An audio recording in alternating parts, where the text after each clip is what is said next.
Estamos aqui no município de Quixaba, estado de Pernambuco, com o cidadão candidato a vereador, Alan, como é conhecido e chamado carinhosamente. Alan, que integra, faz parte da coligação Por Amor ao Nosso Povo. Alan, se você for eleito vereador do município de Quixaba, qual o programa de trabalho elaborado por você e sua equipe para defender os interesses do município e o bem-estar social da população? Irei trabalhar com a saúde, que é a área mais importante do município, carente, com jovem, esporte, lazer, turismo, agricultura.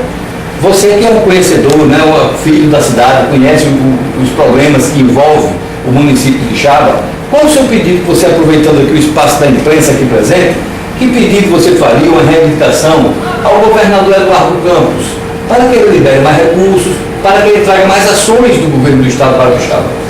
Primeiramente, eu ia pedir mais água para o povo em nossa cidade, no momento o estado crítico, que muitas não têm água de jeito, de maneira alguma, poços artesianos, a Amazonas, que é o lençol freático d'água, é muito bom, e esporte, a melhoria dos jovens, se brincarem, ter um divertimento. O município de Quixaba foi beneficiado Alan, com a Academia das Cidades? Sim, foi uma obra muito boa. Todas as crianças toda noite brincam, se divertem. Vamos aproveitar aqui, Alan, a imprensa presente, para você fazer uma mensagem. Que mensagem você diria agora à população de Quixaba, como candidato que você é, a vereador pelo PR? Qual a sua mensagem a todo esse maravilhoso povo do município?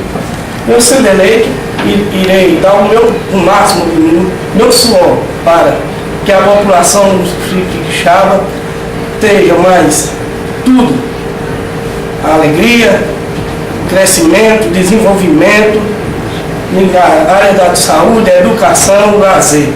Essa é minha mensagem a todo mundo, todos os quixabenses.